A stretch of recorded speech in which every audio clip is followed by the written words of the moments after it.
Hello, hello, hello. How are we, everyone? Welcome in. Good to see you all. Mark, you're not at the casino tonight. Cass, you're coming in on a different computer as Maddie. Okay, we'll know who you are then. Donna, Ann. Hello, Miss Laura. Miss Patty. Bama. Love me some Bama. All right, guys. Well, tonight I thought we would pick up after the parents were arrested. And I found finally, I've been looking for the whole press conference that her parents' attorney put on back when all this happened, like right after they got out of jail. And I finally found it. I think they were only in jail for about a day. So if you guys are new to this case, this is the OnlyFans model who unalived her boyfriend in their apartment in Miami. And she is currently sitting in jail awaiting trial, which the trial date is to be determined. We're still waiting to figure that part out. Hopefully soon. We're thinking, my gosh, this year, please. I'm tired of waiting. They have, it was January 2024 when the parents were arrested. And the last that we were on this case, we watched the body cam of the parents' arrest. So this picks up a day or two later, and their attorneys have all gotten together. Now, they ended up having to hire separate attorneys because of their, you can't represent the daughter and the parents and all that. So let's get to this first piece that I've put together for you guys. This is various clips that might catch you up to date on why the parents were arrested. Warrants for unauthorized computer access. Okay, so it's basically a hacking charge out of the state of Florida. It's a computer crime. The parents of OnlyFans model Courtney Clenney are facing charges tonight. The Miami-Dade State Attorney's Office today releasing this 9-page arrest warrant for Courtney Clenney's parents.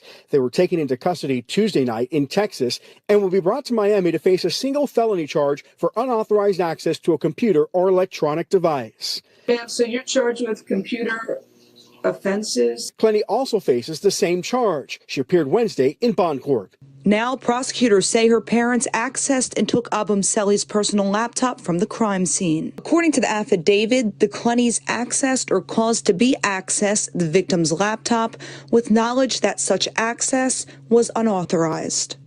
An attorney for the Clenneys provided us with this statement that reads in part, "We believe the Clenney family has been targeted with some trumped-up charges to discredit them in the press and make their lives miserable. It stinks of a power play by the prosecutors to control the narrative." This Thursday, the state is seeking a gag order in the case.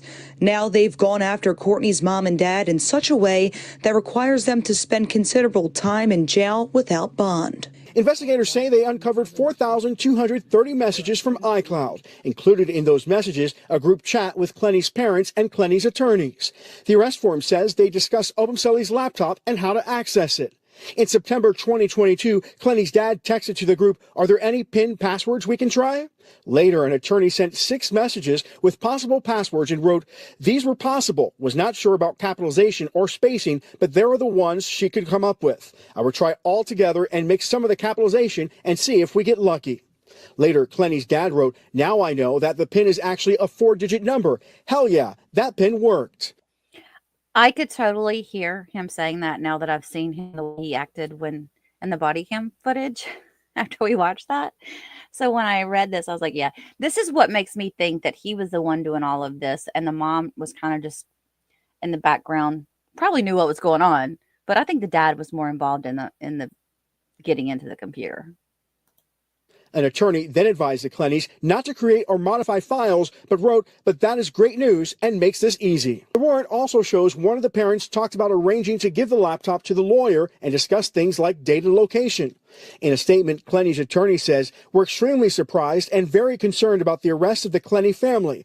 This could be an example of prosecutorial overreach and misconduct. We believe the Clenney family has been targeted with some trumped-up charges to discredit them in the press and make their lives miserable." This comes the morning after the two bonded out of jail, then walked past our crews while holding hands.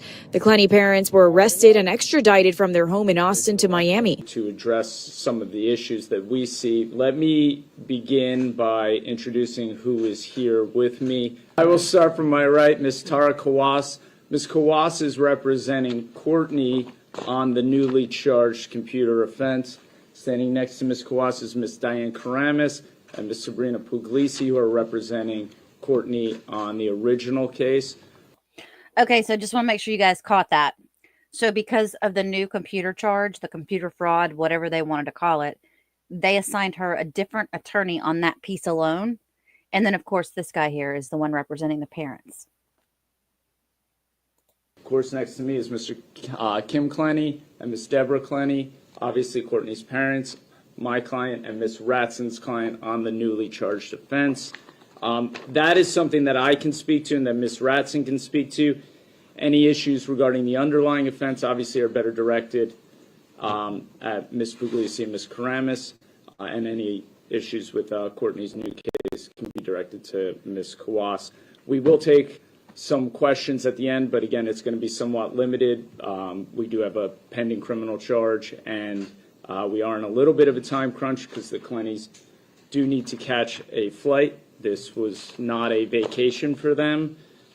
They've rated the Turner Guilford Knight Correction Center Resort with 1 star and do not choose to return. So obviously this is a little unorthodox. We don't generally do this. Of all the lawyers up here, I don't believe any of us have ever convened the media like this, but we felt it was appropriate because we have very real concerns about what's taken place. We've just been joined by Mr. Prieto, who's also Courtney's attorney. The actions taken in this case, as far as the arrest of the parents of Courtney Clenney and the new charges against Courtney Clenney, are incredibly troubling. I am sure everyone has reviewed the arrest warrant. Part of the reason we have engaged in this activity, you're all familiar as journalists with when the state attorney's office makes a new arrest, they will hold a press conference. They stand in front of the very official seal of the state of Florida. We tried to borrow it from them today, but all the defense lawyers were worried they might accuse us of a crime if we took it. So we've decided instead to just rely on our TV. When the state attorney presents their arrest, they then get to retreat from any questions under the auspices of this is an ongoing investigation. Then as journalists, you have the tool of a public records request. That public records request usually yields certain documents. In this case, obviously an arrest warrant. That is problematic. And it's problematic because that arrest warrant is authored by law enforcement to support their position. So by definition, you are getting one side of that story. The arrest warrant in this case is incredibly troubling and frankly never should have been issued. There is not a crime here. The Clenneys have not committed a crime. The access to the computer was part of defense of Courtney Clenney and was an authorized access, and it does not fall within the parameters of the statute that they charge. Okay, I'm going to say this, and this may not be popular, but I honestly, guys, I think this is kind of a, it's hit or miss here. A lot of people say that they did the right thing by trying to charge them with this because the prosecutors were just doing their job. But then on the other side, people are like, well, yeah, that was reaching and they went way too far. Like they stepped over the bounds. So I don't know. You guys tell me in the chat what y'all think. Nevertheless, they tried to jam that round peg into a square hole. And more troublingly, through a extreme showing of force, showed up at the Clenneys' home and place them under arrest on an extradition warrant. Wholly unnecessary, wholly inappropriate. I think what you will ultimately see as this case is litigated is that this statute was something they pulled out of thin air and does not apply to the facts of this case. You're looking at probably a combined total of 150 years of criminal defense legal experience standing up here. None of us have ever seen this offense charged. Certainly not against the parents who are simply trying to support their daughter. And that is what the key here is. You have two parents who love and support their daughter, who is in a very serious situation and in a fight for her life. They are not going to be bullied. The threat of jail, the threat of prison, showing up at their house with law enforcement is not going to scare them off from loving and standing by their daughter. So Maddie's asking, Cass is asking, how did they overstep? Like, he was confused. So basically, this computer that they found, it was in Clenney's house. Okay, so here's where the problem lies. He also lived in the house. Christian did. And they said that the computer or the laptop belonged to Christian. However, Clenney says they both used it. So it's kind of one of those things where you really don't know who really owns the property. And then you also have the fact that trying to get into the laptop the way they were because they weren't sure of the passcodes and whatnot, that made them look suspicious, I guess. But if she owned that laptop, let's say she bought it for him so that he could do his work, then it's kind of like, well, you know, she bought it for him, so she technically owns it, but he's using it for work or whatever. But regardless of all of this, you guys, they end up getting cleared from these charges. But I didn't want to not touch on this in the case because I do think it's going to come up. It's going to explain a lot about how fiery her prosecutor or her defense attorneys are in this whole case. So it's really an important piece of the whole puzzle. So I will take any questions that you may have, but I urge you all to look deeply into that arrest warrant. It is a misrepresentation of the law and how it applies to these facts. How was it authorized access? Who authorized that access if the computer laptop did not belong to them? That's a very good question. So the computer was a shared device. It was in the home, and this is important and everybody should hear this. Law enforcement, when they showed up at the apartment on April 3rd, did what law enforcement does, which is a crime scene sweep. They collect anything of evidentiary value. That was left behind. So that device was authorized to be accessed by Courtney. It was a shared device. So the Clenneys had authorized access to it. Courtney had authorized access to it. The reason this was charged is because they are witnesses on their daughter's behalf. And this is an attempt to neutralize them and bully them. If she had authorized access, why didn't she immediately have the passcode to get into the computer? So I have a different passcode to my office computer, to my laptop, to my phone. It is not uncommon in today's day and age, especially if you've been sitting in the Miami-Dade County Jail for over a year, to not have immediate recall of what that number is. The one thing I will say, and I'm not trying to defend her at all, you guys, but this girl couldn't even remember her own mailing address. Like when they were asking 911 what her address was, she had to ask Christian because she didn't know what the actual address was. She had everybody doing everything for her. She probably never wrote down her address except for maybe to give it out to somebody. I mean, literally, this girl probably was not even handling her own finances. We think her dad was.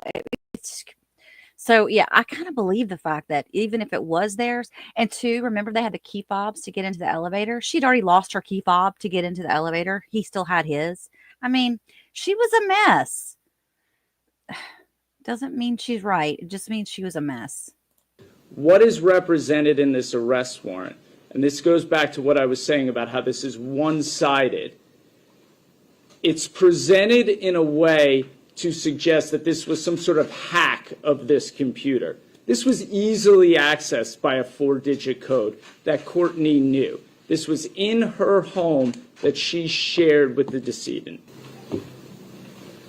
When the computer was found, you said it was a shared computer. I'm guessing the attorney for the Obumseli family says, why weren't his belongings turned over to the family? They said that they've requested anything and they've gotten nothing, including the computer. I am very glad you asked that question, and I'm going to tell you why. And my client, Mr. Clenney, would probably use a more Texas phrase for what civil counsel said. It starts with a B and ends with an S.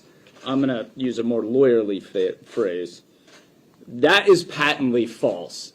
Nobody from the decedent's family, next of kin, many attorneys have reached out to the Clenney family and asked for any property, or any of the lawyers standing here. That is a misrepresentation. Was there anything found on the computer once it was accessed? Is there anything? The computer is entirely useless. Okay, because there was the quote from the text, according to the arrest warrant. Let's see if there's anything we can use. That's another very good point, and that is in the arrest warrant itself, and that is what law enforcement is leaning on. That phrase, they're leaning on that to create what they call, and this is in the warrant, criminal intent. That is absolute nonsense. First of all, if there's anything we can use, these are two parents who are desperate to help their daughter, who are represented by some of the finest criminal defense lawyers in Miami-Dade County. Anything we can use is what defense lawyers do. We investigate and we defend. And that brings up another point. The inclusion of Ms. Puglisi and Mr. Prieto in that arrest warrant is wholly improper. We do not target defense lawyers for protecting the due process rights and doing their job. So bottom line, with the computer, you're saying it was a shared computer and Courtney gave her parents permission to access the shared computer? Yes, ma'am. They were authorized to access that computer. It is not a crime. I mean, the reporter did ask a lot of good questions. It seems like she was the only one that was asking questions, except for the one that comes in after this, and he asked them to please repeat everything in Spanish, which they do, but I cut that part out for us. May I add something? Please.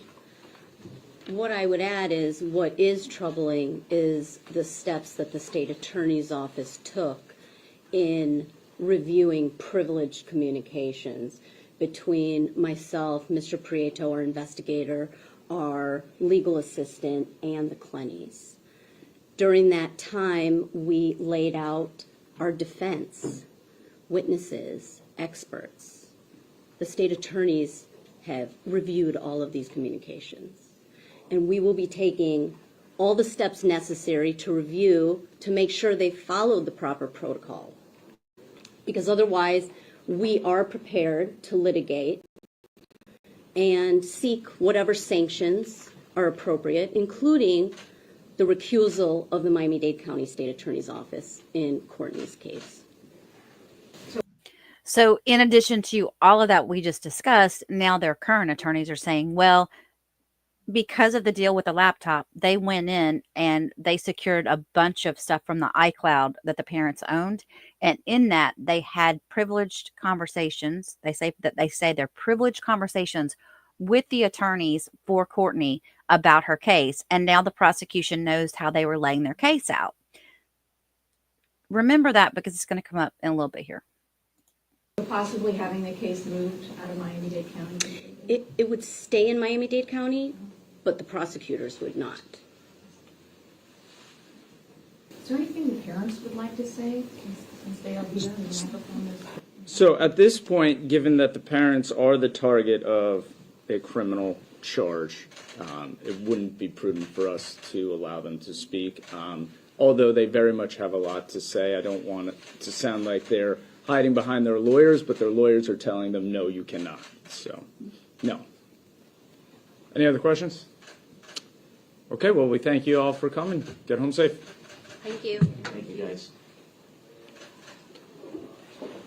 Bubba Boff says unfortunately, I can see Courtney only getting 10 years, but she deserves life without parole. Oh, you know what? If that happens, oh my goodness, it's going to be horrible.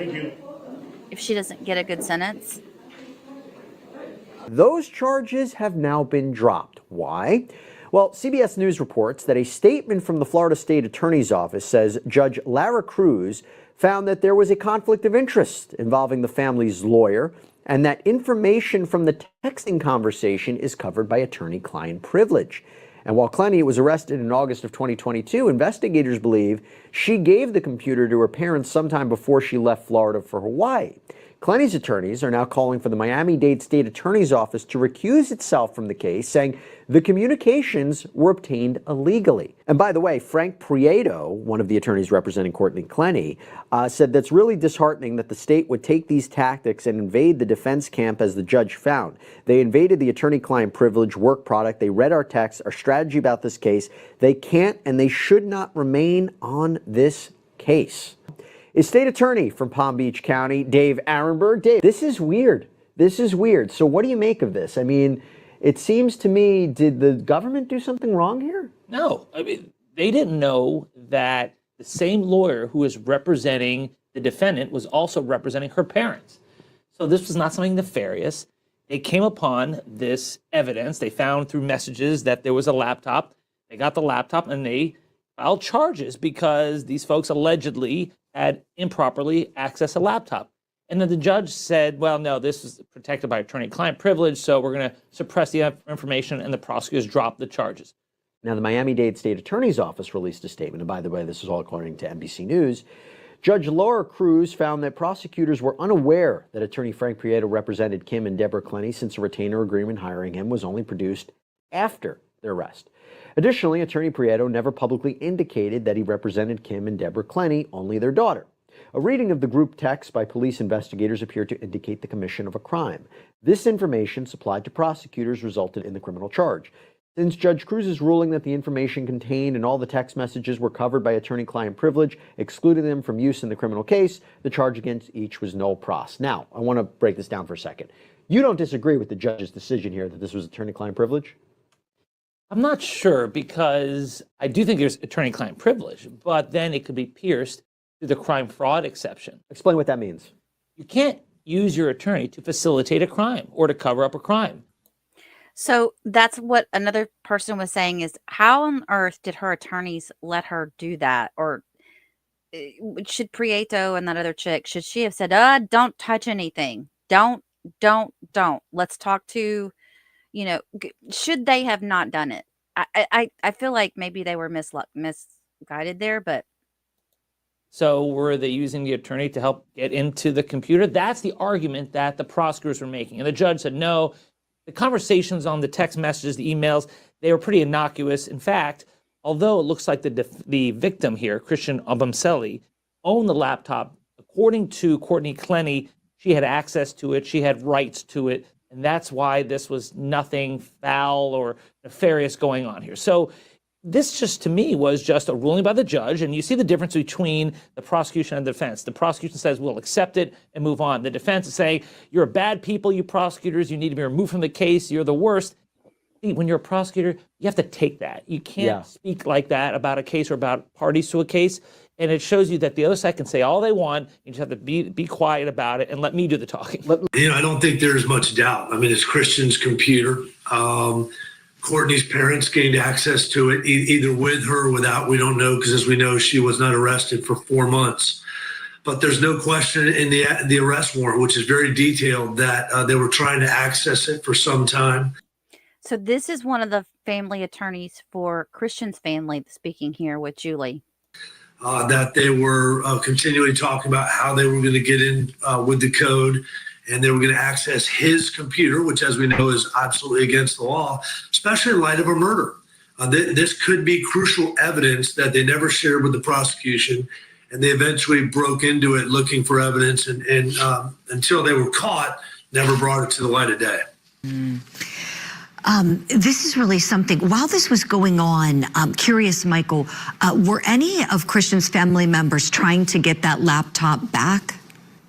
Absolutely. Larry Hanfield, my co-counsel in the case, have been communicating with the family, with their lawyers about giving back all his possessions. Obviously, we weren't, because that apartment was in her name.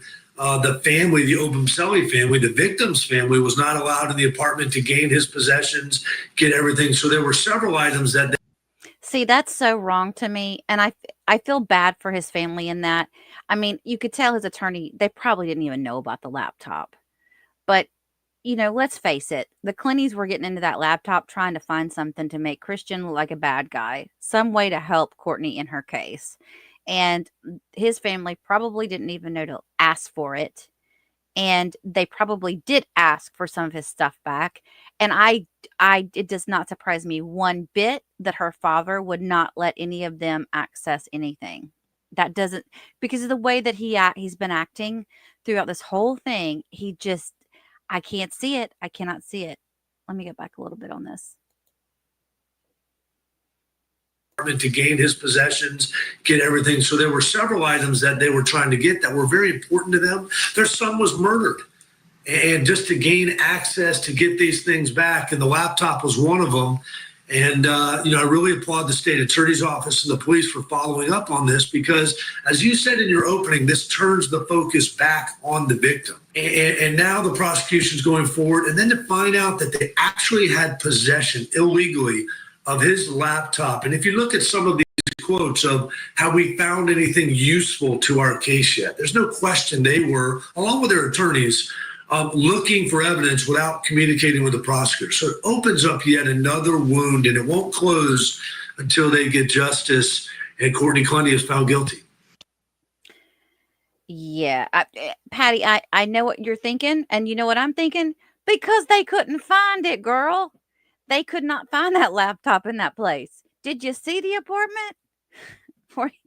Did you watch some of that body cam? Did you see the photos we looked through? It was a hot mess. If that laptop was, there's no telling where it was, underneath all them clothes and the trash and everything else. I mean, y'all remember we were talking about, when we were looking through the pictures, I said to myself, can you imagine the crime scene people? They're probably like, oh crap, we're going to miss so much stuff. I mean, and it's really not funny, but, oh, and I did hear something the other day, and I meant to tell you guys this, and I meant to tell you this on my last stream, that the neighbor that lived right there with the same door that opens up, and I guess, I don't know if they share an elevator. Yeah, they had to have shared an elevator with her or something. They said that that Christian was still alive at the point where the paramedics were taking him into the elevator, which tells me that a lot more could have been done at that point, because I just always kind of felt like he was almost gone by the time they got there, but I don't know. Anyway, just thought I'd throw that in. Okay. Now fast forward a couple of weeks, because now we're going to go into this February of 2024 hearing, and, drama queen Prieto, her attorney, he's all flustered. A tornado hit that apartment. Exactly. They talk about a motion to compel discovery. This is going back and forth. I don't even know what the next hearing on the 28th is going to be about. Hopefully right here, we're going to find out. This is an hour-long hearing of them going back and forth, and I have been able to help the volume up a little bit. So hopefully you guys will be able to understand everything going on in this go round, because we've not had good audio in this courtroom in the past. What are the warrants? Good morning, Judge Frank Prieto on behalf of Ms. Clenney. Sabrina Puglisi and Diane Kramis on behalf of Ms. Clenney. And good morning, Your Honor. Tara Colas, appearing on the new case this morning. I'll be filing the notice of appearance later this afternoon. Okay. Good morning.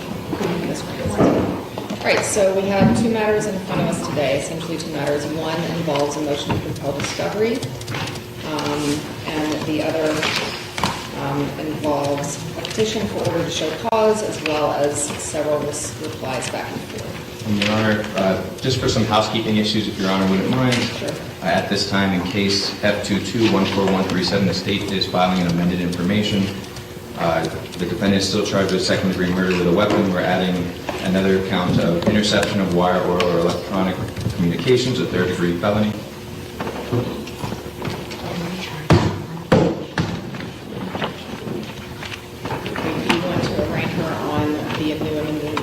Can we see it? We've never been notified of it. We've never seen it, which seems to be typical these days. All right, no, we're not going to have any of that here. If we're going to do any of the inappropriate comments or grandstanding, we're going to hold off on the hearing today. Your Honor, while they look at that also, the state is also filing discovery for the court and handing over to defense a copy of the filing, as well as it's the warrants, Judge, that created the new case. All right, Mr. Creto, you did hear me just now, right? Yeah, I did, Judge. Okay, so we're going to keep it purely professional, and that includes everybody in the courtroom. So if it's not kept professional, then we're going to shut the hearing down today, and we will do it on another day when it can be professional. Okay? Understood, Judge. Thank you. So no throwaway comments. Right. With that, Judge, on behalf of Ms. Clenney, we're enter a plea not guilty, demand discovery, and request trial by jury. Okay, thank you. And Your Honor, with that being said, we do have an information for the new case. If we can address it at the very end, or we can do it right now. It's up to Your Honor. You can go ahead and address it right now. All right. So, in case F242015, the state is filing a consolidated information, consolidating F242016, F242169. It is making defendant A, Kim Dwayne Clenney, defendant B, Deborah Clenney, defendant C, Courtney Clenney. We're charging one count of offenses against computer users, third-degree felony for all three defendants. We have provided a copy to defense. On behalf of Ms. Courtney Tailor, we have not guilty demand discovery and act of the case we set for trial. Okay. And then for Ms. Deborah Clenney and Mr. Kim Clenney, who's representing them? Your Honor, Kim Clenney and Deborah Clenney were arrested day before yesterday in Austin, Texas. They were subsequently released. They will be appearing in Miami at some point to self-surrender at TGK. There is a $5,000 bond, so those bonds will be paid and they should be released, is the messages I'm receiving. But as of yet, we do not have counsel for them. Due to the nature and circumstances of what the state's allegations are, I don't think that myself or Ms. Puglisi can represent them. So we will get them counsel. Does Your Honor want to set an arraignment date so that? Well, I think that we need to set it for them to have attorneys and for us to make sure that they are represented. So I'm going to go ahead and set this as I would another case and set it for 2 weeks for court-rate attorney for them to come in with counsel. They don't have to be here as long as the counsel has filed a notice of appearance. That's fine. We do it the same as we would any other case. So 2 weeks for F24. 2015 A, B, and C. A, B, and C? Yeah. 216 for court-rate attorney. And you want the C to travel along with them, Judge, even though it was arraigned? An arraignment will be scheduled that same day. All right. So then let's go back to Ms. Clenney's case. For the motion, we're going to start with a motion to compel discovery, because I think that that's going to be potentially more straightforward, but we shall see. All right, so this is the state's motion to compel reciprocal discovery based on some things that have been turned over, some things that have not been turned over. So let's discuss what you are seeking at this point. Judge, the rules of discovery are clear that the defendants have a obligation to, just like the state does, to affirmatively provide discovery within 15 days. There are, among those witness lists, reports, statements that are made by those listed witnesses. Some discovery since the state's initial filing in December has been provided. We received a video that we were requesting for over 30 days. That video was removed, had audio removed. There's clear communications in the video. Those are statements of those people. We are entitled to that. The defense, for example, yesterday amended discovery listing witnesses. That's perfectly fine. I provided the court a copy via email. So again, they just have to provide a list 15 days upon these witnesses becoming witnesses, assuming. So that also is contingent with statements, contracts, agreements.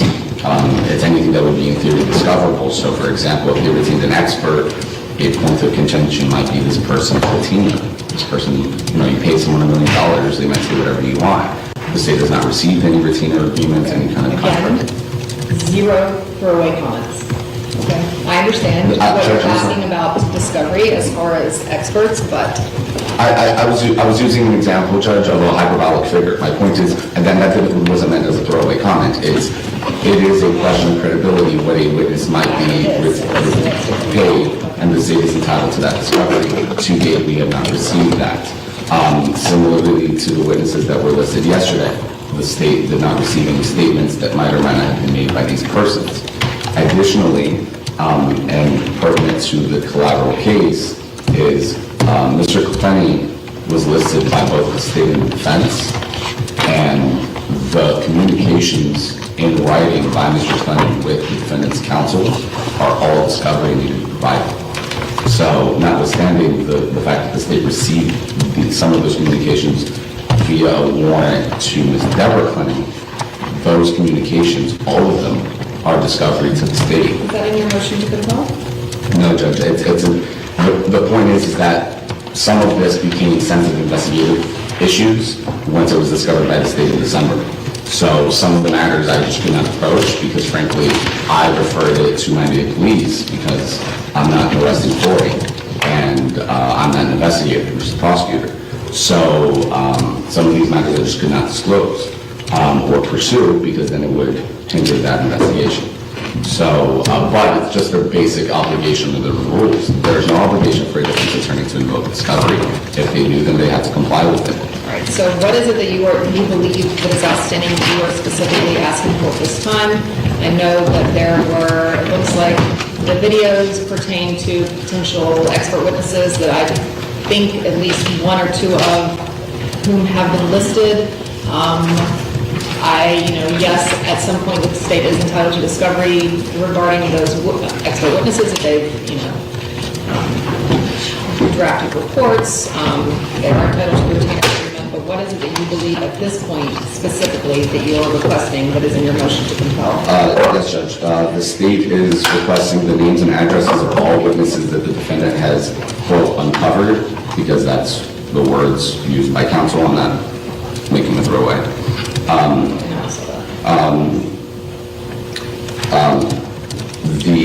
That were present for any of these recordings, a list of the individuals that were present for the recordings that were made and provided.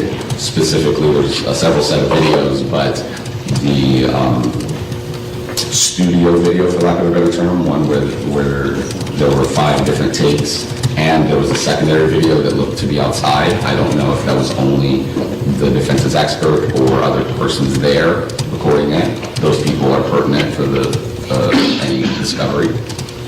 The audio of the videos that were already provided. Anyone that was involved in the editing of those recordings as well. Particularly some videos were in slow motion. I don't know if that was a subsequent edit or anything else. That's obviously pertinent discovery.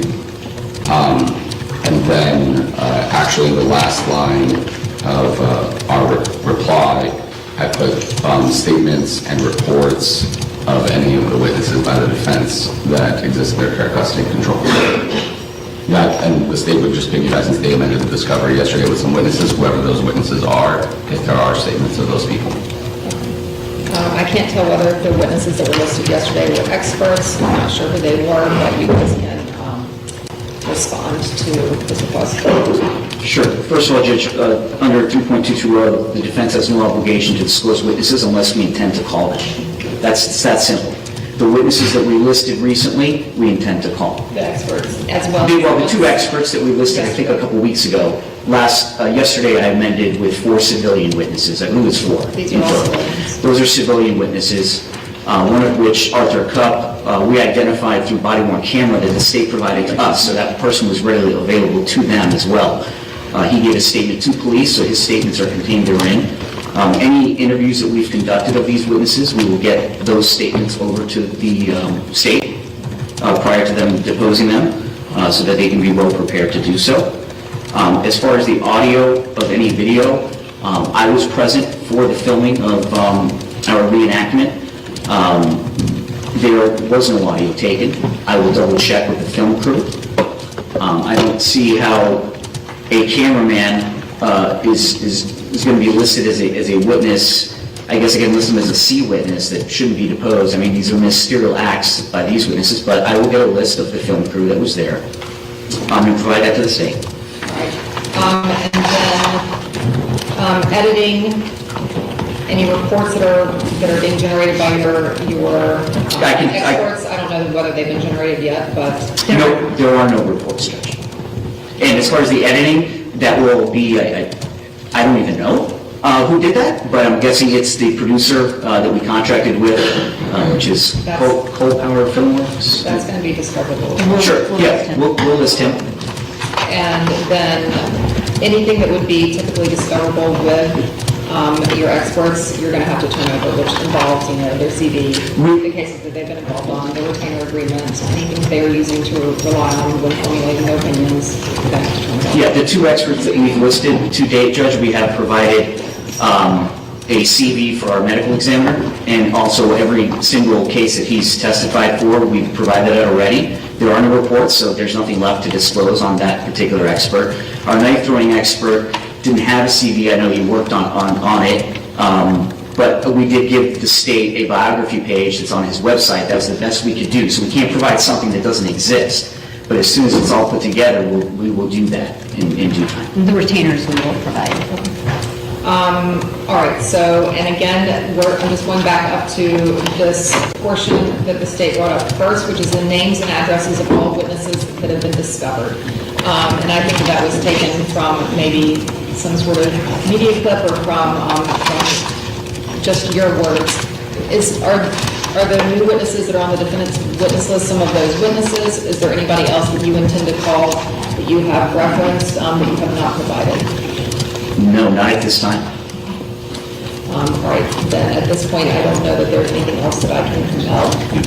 And it sounds like you guys are amenable to turning over everything that is discoverable. The one thing I will mention is Mr. Quinn did make reference to communications with Mr. Clenney, Kim Clenney. Yeah, that wasn't in motion to compel. That was just made reference to right now. I think that that's going to be a more touchy subject because of the nature of, what communications are privileged and what aren't. So I'm going to ask you to put that in a separate motion, and we're going to address that, especially given the fact that he's now charged, I think, separately. I think that's the safest thing to do that there. Your Honor, just two matters before we move on from that.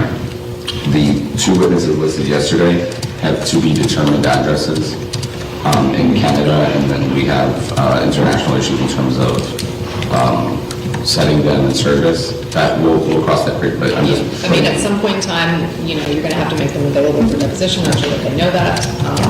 And yeah, you can't send them a subpoena at TBD. Yes. And also, just so the court knows, is that these were individuals that were also interviewed by the police on the night of the incident, so the state is aware of them and has their recorded statements already. But their addresses aren't listed anywhere. Correct.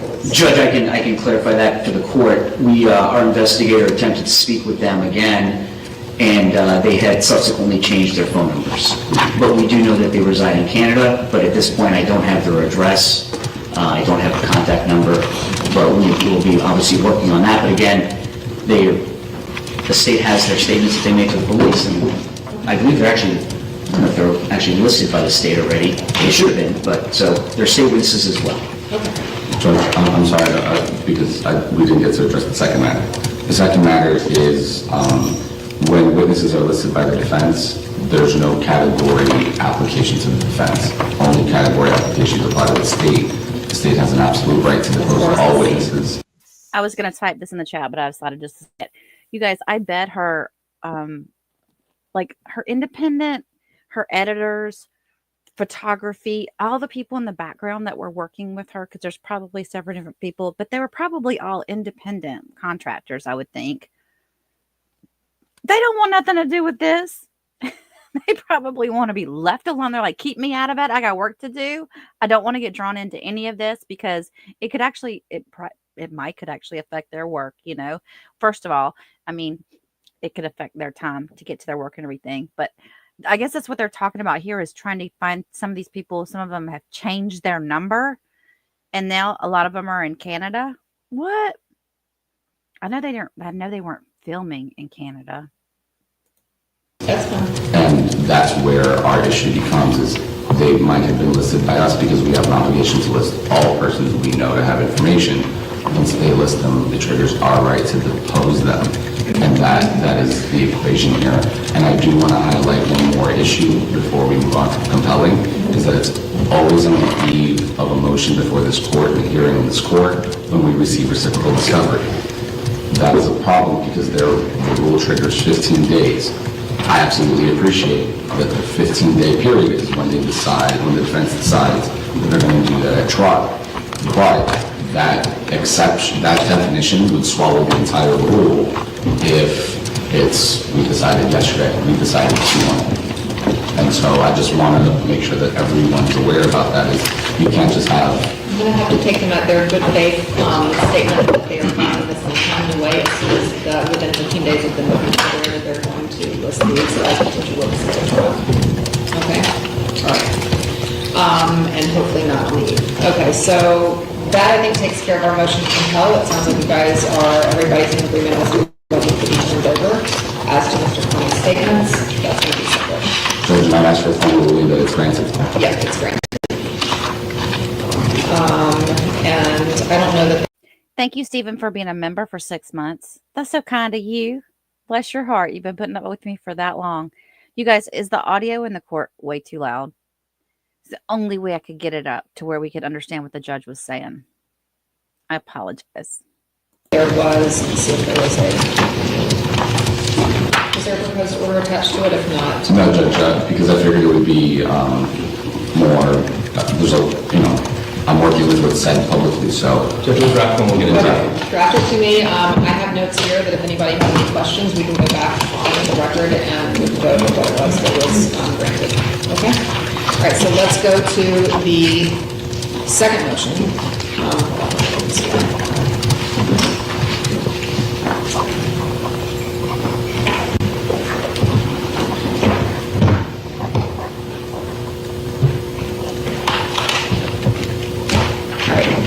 So let's go to the second motion, for which I received another response to yesterday. Or I guess the state's reply and response in support of its own petition. So let's go to the original petition, and we will start addressing the issues here.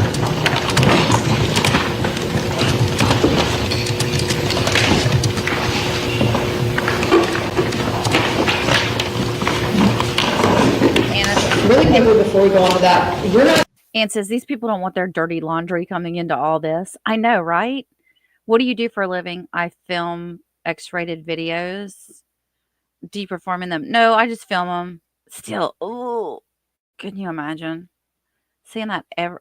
I'm sorry. See, to me, I just don't. No, okay, I'm gonna shut up. Okay. Addressing, I know that the last time that we were up, we had the motion to suppress, and the defense had withdrawn the motion that they had filed. Was there ever an amended motion that was filed on that? We're not going forward. Not as of yet, Judge. We're working on it. To make notes from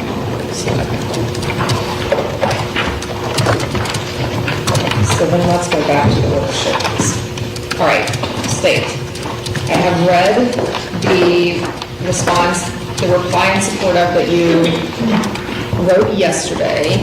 I've obviously read the ones that had been previously filed. I know that a lot has happened within the time between the original filing of the petition for order to show cause and today. So let's just get started. Go ahead. Yes, Your Honor. The state filed the petition to show cause on November 3rd. We emailed it to counsel. We did not calendar the matter as a matter of professional courtesy to the respondent. There's, in trial, the court was the trial where previously. There's the expression about ringing the bell. And once the bell is rung, it can't be unrung. The state has, on purpose, because of the attention created by this case, specifically by the respondent and his client, not sought to limit public speech by anyone. When this case came in, counsel filed a motion for injunction and protective order, and the premise of that order was essentially so that the court would micromanage discovery and would supersede Chapter 119. That's not tenable. Judge Tailor at the time rightfully denied that motion. The premise of it and counsel's issue was that the elected state attorney at a press conference where she announced the charges. She stated the arrest warrant facts and provided one of the examples of the arrest warrant. As the court would know, the state does not telegraph its case on an arrest warrant that requires mere probable cause. And we did not. That was on purpose. The state is thrust into a position, particularly by the defendant's counsel who maintained this case's interest in the public, to inform the public that there was actions at stake. And I juxtapose that against the last 48 hours where the state has not made any public comment and has not made any public comment since. The defendant and the respondent have chosen to telegraph their case in public. That is their prerogative, and frankly formed a lot of the basis for the state's motion to compel. Absent statements made by the counsels, the state would not have a basis to move to compel discovery because we wouldn't have known. So to that effect, the state has deliberately sought not to raise this issue. One, as a matter of professional courtesy. Secondarily, because there is a great public attention and interest in this case. And thirdly, and I say this with complete candor, it is benefiting the state. The defendant telegraphing their case benefits our strategy and benefits the state's litigation. So we sought no interest in limiting the defense counsel from telegraphing their case. I think a common expression used here is the defendant had a right to remain silent, but was unable to. And we were perfectly okay with that. I really need cliff notes on this, what's going on here. I really do.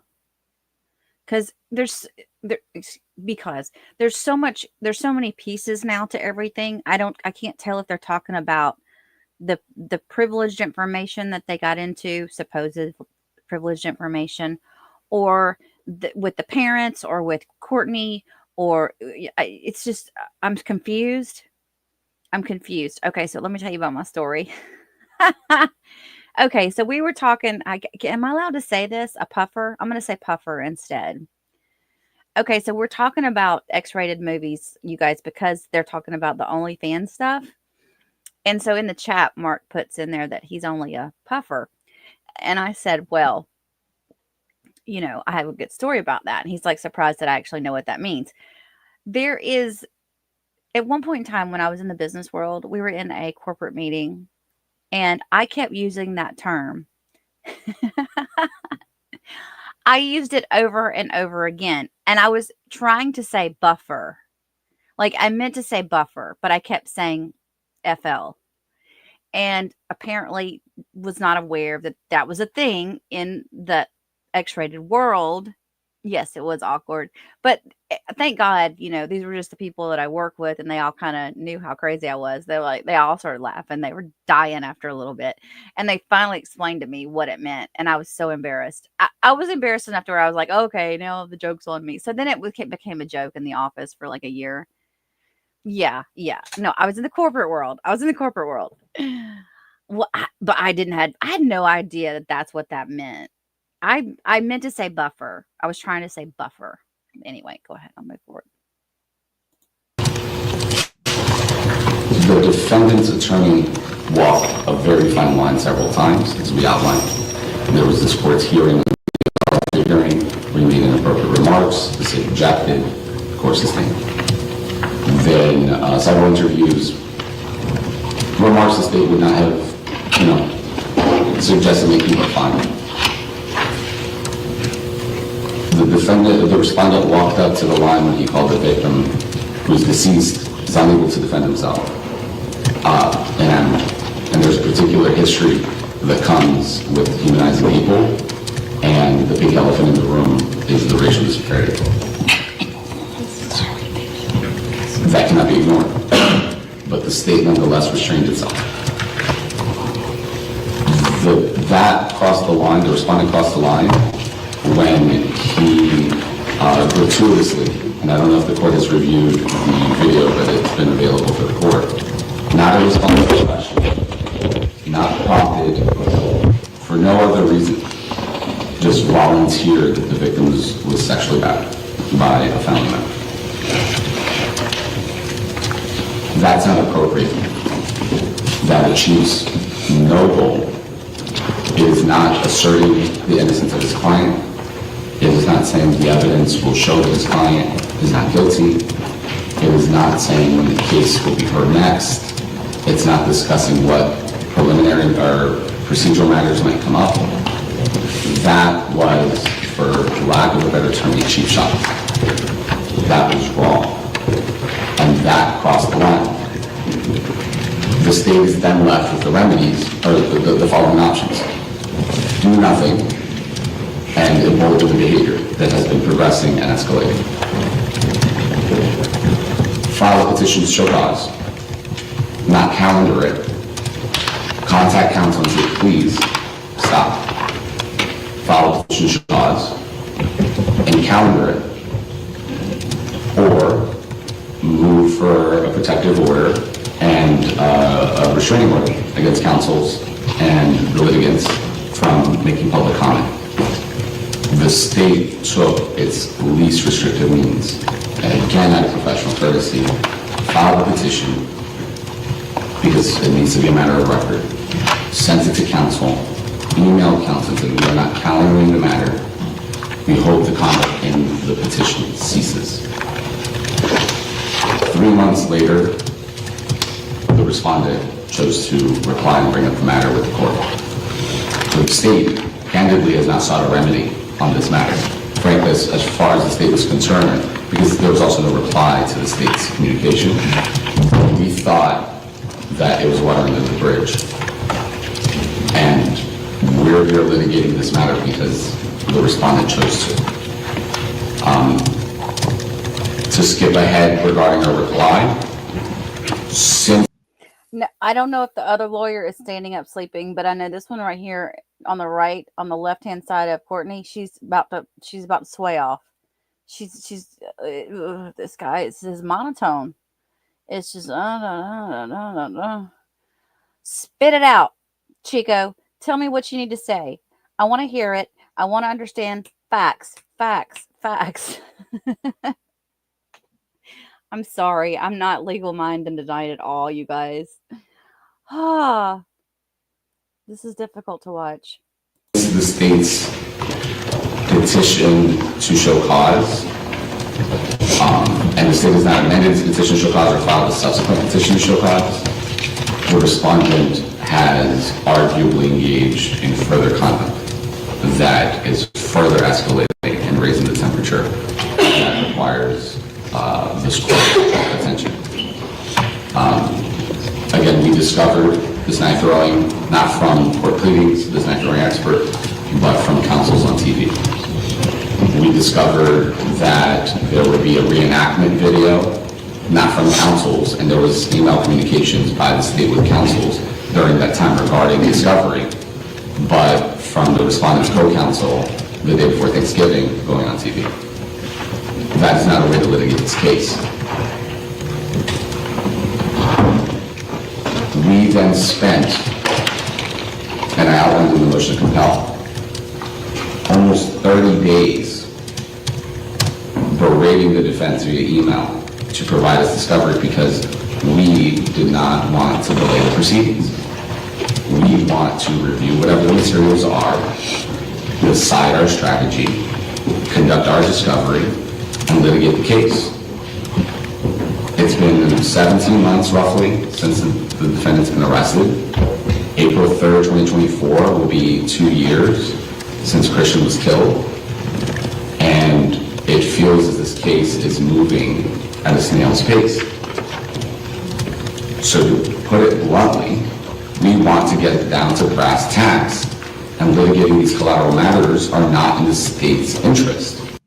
I agree. Let's get this case on the track. Let's get a date set. Let's know when I think that's what the 28th is going to be. It's going to be some finalizing some dates and stuff, because the prosecution is saying that the defense is holding things up, and then the defense is saying that the prosecution is holding things up with this whole other arrest and these whole other charges. And it's like, who cares whose fault it is? Let's just move forward, please. Why aren't we ever it seems every time these people come to court, well, first of all, their court hearings are so far out from each other. Why is it taking so long for them to have these hearings? And then secondly, it's like, yes, Mark, the paint dried. The paint dried last year, okay? It's bad. And then it's not fair to his family at all. But, you would think that the defense would want to hurry it up, because she's sitting behind bars until they do. I mean, unless they've got her. She's not prepared. She still thinks in her mind, you could tell the way she acts, she still thinks in her mind that she's going to get off these charges, or that, mommy and daddy always make everything right. So these attorneys are doing the right thing, and she's going to believe whatever sunshine they blow up her nose. I'll put it that way. So yeah. Why can't we just go ahead and get these, I don't understand if it's the judge saying we need to lay out the facts, we need to stop with this, we need to do this, this, and this, and then now we're going to move forward. I don't understand what's taking so long. And it's especially the state has not sought to address this matter. So the respondent wishing to take up this court's time with that matter rather than getting to the discovery. And frankly, the statements that have been made in the last 48 hours are just increasing that temperature. And if counsel wishes to litigate and get an order from this court, the state welcomes it. We will comply perfectly with an order if this court were to craft one with the Toledo. We provided the court a draft of that order that was affirmed on appeal. The state has no public statements to make about this case. We want to try it. We want to try to defend it and the co-defendants as expeditiously as possible. In your response, you had also mentioned, and I also happen to see the fact that, and I don't know whether you want to address it, but if you're going to free to go ahead and do it now, the fact that there is some sort of docuseries or TV show in the making prior to the trial in this case. Oh yes. Okay, we've touched on this, right? So listen to this. Where the officers and the witnesses are allegedly, interviews are being sought from everybody. I had also seen it online.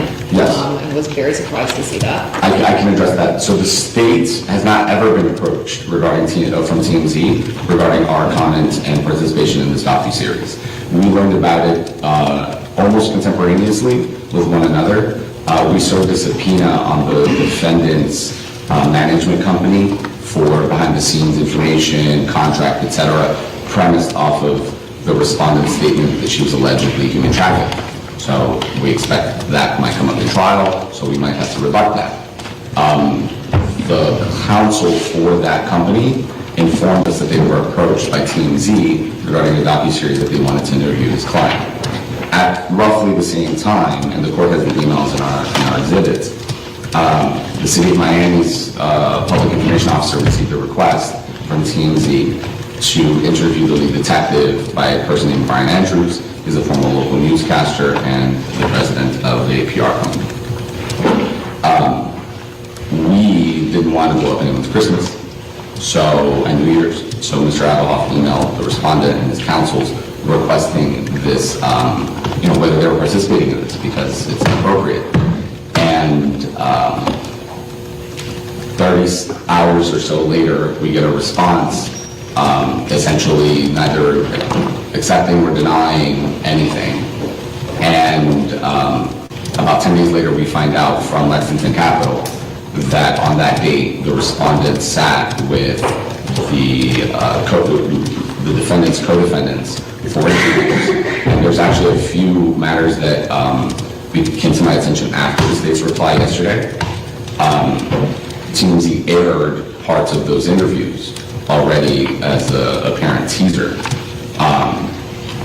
So, you know, the damage has been done. There's nothing for the state or the court could have done, but it further reflects and impacts the perspectives and nature of this litigation. And the state wanted to take another step on this too, because again, it was brought to my attention yesterday, in part because the reply was being drafted and matters have been developing.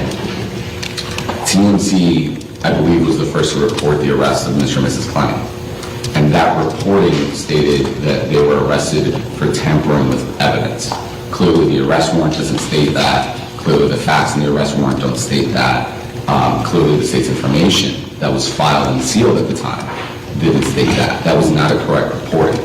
And the state has concerns about the communication based on an inference of whatever was told to the Clenneys on scene, because they weren't told of their charges because they refused to speak to the officers.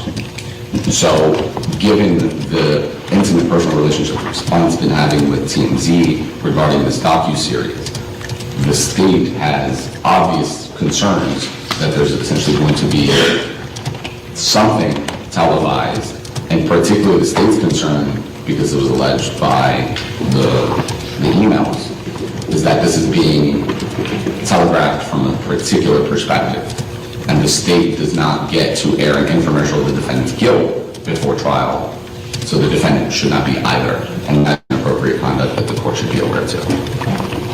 Judge, I object to Mr. Hanfield addressing the court for this particular motion. He's a victim advocate under Marcy's law. They have no standing to address the court for this particular motion. Right, so yeah, Mr. Hanfield, right now I want to hear from the defense. You know, you were the one who calendared this to bring it to, I guess, my attention. It hadn't been brought to my attention before. But given everything that has been going on, particularly the possibility of a docuseries prior to trial, I think that we should be addressing it. So, you know, for whatever reason you brought it to my attention, the state hadn't brought it to my attention. It hadn't been docketed. You docketed it. So let's discuss it. What is it that you believe is appropriate about what you have been doing with the media, and why is it that you believe that you should be allowed to continue to do that?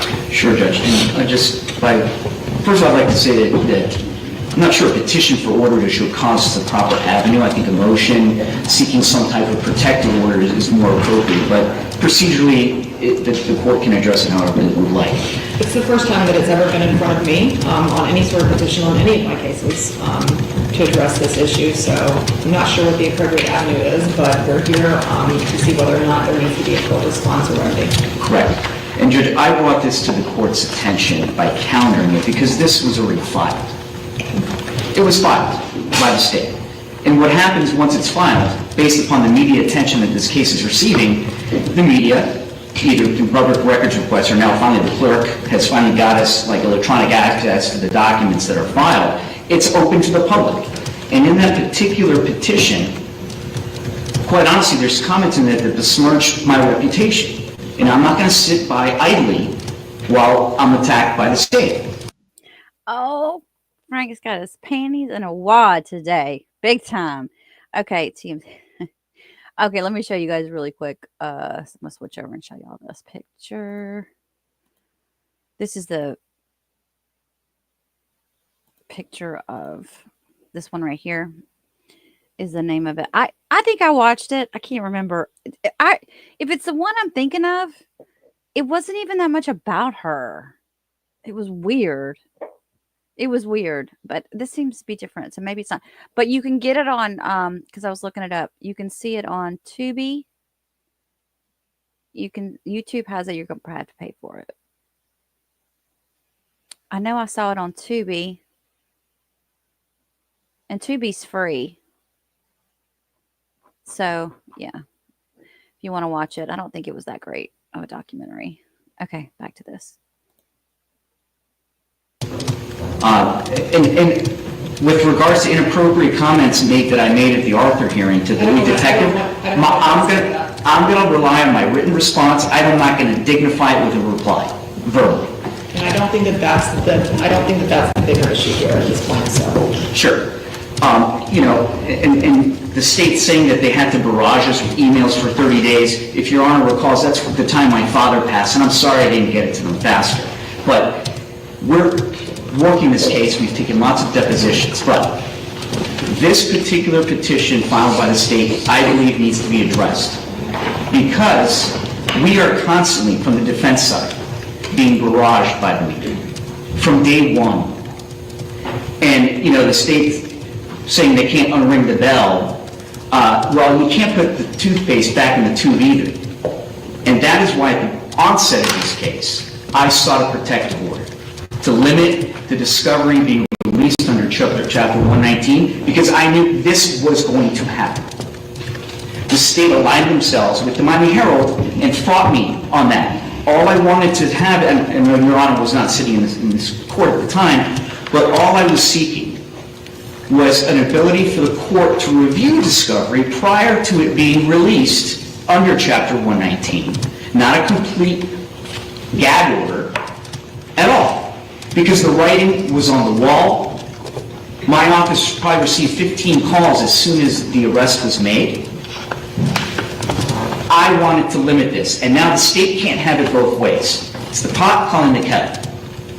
They know under Chapter 119 when they fought the initial disclosure of discovery that this was going to be a subject of great media attention, and they were happy to list all the items in discovery in detail, and then began the onslaught of Chapter 119 requests made upon the state to get all the video. To take it back, when Ms. Clenney was arrested, Onslaught from defense or onslaught from media? Media. Judge, a very carefully crafted press conference was done. Ms. Rundle's been in office, I think, over 30 years. She was my boss. She was, I think, your boss at some point. They're a very sophisticated state attorney's agency, I think the second or third largest in the country. They have a public information officer. They knew when that discovery was released that they were going to receive tons of requests for the videos, the audios, which are subject to suppression, but that's a motion for another day. But they knew it was going to be released, and they know that every time a media agency makes a Chapter 119, they're going to throw their hands up and say, well, we have to comply with the Sunshine State laws under Chapter 119. We're not giving it to the media. But they knew that from the beginning that would happen, and now they're hiding behind that to say it's the defense that is putting all these things out there. They let the toothpaste out of the tube, and we're trying to put the cap on it. Why? For example, the video released at the press conference of Ms. Rundle standing there going like this, we take issue with that. We don't think the facts support that. The elevator video was released because why? It's great for the state. The media is going to love it, but they don't supply it with context, which is the danger that the state was facing by listing all the discovery and media outlets picking pieces of, oh, send me this video, send me that statement, send me this interview. Nobody wants to request the body-worn camera of the defense witness, Arthur Cupp, saying that she saw Obumseli beating Courtney. Nobody advertises that. No media outlets are covering that for the defense. The state's not putting that out there either. As an obligation to defend my client, the rules allow for me to give pushback, to characterize the evidence, to make sure that my client gets a just and fair trial. We're not trying to impede justice. We're trying to make sure justice is done by showing when the media contacts us, hey, do you have a comment about the new video? It's not new. It's just they found it because the state released it. Or the Hager law firm with Mr. Hanfield and counsel for the estate of Obumseli released another video. And then the onslaught begins. Mr. Prado, Ms. Puglisi, do you have a comment about this new video? And in order to protect my client's right to a fair trial, I have to. I am ethically obligated to push back against the narrative that the state began to spin in August of 2022 when we had the press conference. Then again, when they fought the defense on a protective order, saying, no, we want all the discovery out there. Now they're complaining about the discovery that they released. The text messages that unfortunately show Mr. Obumseli was a victim of a sexual battery are in the text messages they made public. This is evidence that was provided to us, it was provided to the media. And now they're complaining that it's being released and that I have to comment because things are being taken out of context. All the media coverage to date has been vilifying my client under narratives that we have an opinion of the evidence that takes a different take, that is supported by the evidence that the state produced to us. And we have an obligation to make sure that our client gets a fair trial. Judge, if I may just add something. It appears from what Mr. Quinnan said that they're not trying to prevent us from speaking to the media. I think that's what I heard him say. We obviously have a First Amendment obligation, just like the media has a First Amendment right to report. We are not trying to waste time in this case. Our client is in custody for almost 2 years. We want her to get to trial as soon as possible, but it makes it very difficult. This is not your normal case. With media attention, it unfortunately brings us having to respond to things. And one thing that I think is a perfect example of that, Mr. Quinnan mentioned that recently, within the last 48 hours, there's been news media coverage about the Clenneys being arrested, and one of the things talked about tampering with evidence. And he himself just now said on the record, which I'm very happy for, about the fact that this is not a tampering case. There's no evidence of it. But you know what's going on in the media is that Mr. Prieto and I are being vilified as being said that we are instigating this and we had our clients alter the computer. That's what's out there. Imagine now we have to try to defend ourselves from what's going on. So we can't control what the media says, but as he said, we have to be able to respond. And so, you know, we had a motion to compel, which I know we just filed it last night based upon what's going on in the new thing. You probably don't, and they haven't had a chance to respond. We're going to ask you to try to put it on as soon as possible next week, because our whole text communications were reviewed, and it is our whole defense laid out in the text communications, which were subject to this new charge. That's how the whole case started with this new offense. It's based upon reading work product that we had. And so now I don't know who has read the text from there. We're going to ask the court to do a protective order because God forbid that discovery comes out and now they can Chapter 119 request all of our text messages. But there's a lot of issues to deal with. As you can see, it's not your normal case. So we are just making sure we calendared this only to make sure that we're not being prevented from being able to vigorously defend our client. It appears that Mr. Quinnan is saying he's not preventing it, so I think there may be no issues. Okay, let's... Can I address one of the concerns? I swear I think everybody in that courtroom has a microphone at their computer, right there at their desk. We're hearing everything from everybody else. It's so hard to hear them. Or had? Sure. Well, I've been where I was going anyway, but go ahead. Yeah, so the Docuseries, I can tell the court, yes, we were approached and interviews were had. We were approached because somebody wanted to put a neutral message out there to get both sides, not just let's call it the crazy elevator video side. They contacted us to put out a neutral documentary about what the family perceives is going on here and the evidence that the state already put out in the public. There's nothing there that the state didn't already put out through their complete... Choose your words carefully. Yes, Judge. They put everything on the table, and it was a buffet for the media. And that buffet is still it's stacked with food, a never-ending supply of food. Another video produced by the civil attorneys, who, by the way, were on Court TV this morning, talking about defense counsel, talking about the video they released, I think, a week and a half ago. So Judge, in my response, I cited the rules of professional responsibility. The model rule talks about this type of thing, that I am entitled to push back against the narrative that has been put out there. And I'm not saying the state is the ones telling the media, hey, have this narrative. But they're getting information piecemeal, as Ms. Puglisi says, these little snippets in time. And they are going to characterize them, demonize them, not the state, the media, as however they see fit, that creates the clicks on the websites, that creates more media attention.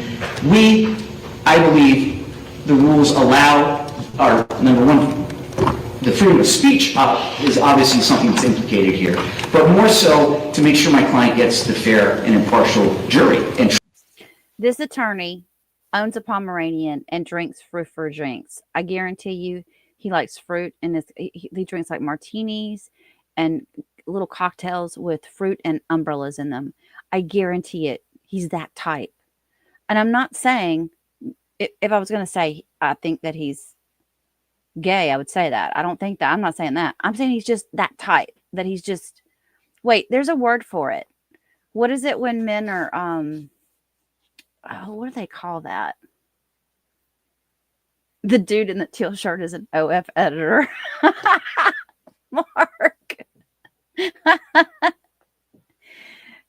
No, he doesn't drink White Claws. He drinks he's like, I could just see him. Metrosexual. Thank you, Amy. That's the word I'm looking for. He's very, yeah. He does own a Pomeranian. Oh, I dated a guy one time that owned a Pomeranian. I'm not going to say nothing else. So let me do this. Sure. I want to take it back to what the standard is. So I don't know that either of you are asking anything particular of the court. Maybe a protective order. It sounds like you had already asked for a protective order. Maybe you're asking for one now. The standard here, again, is whether or not any extrajudicial statements are substantially likely to materially prejudice the trial, which I think I hear from both parties. We want to have a fair trial. Obviously, that's the goal of all of this, is to have a fair trial. And how do we do that in the presence of such media scrutiny? Are you both suggesting, or are you suggesting that we should somehow tailor this so that both sides are prevented from giving more media, attention or discovery? I just want to hear what it is that you guys are suggesting to me, because I hear from you that you were worried about this from the beginning and that you're worried about the media's response to the discovery that's been put out there.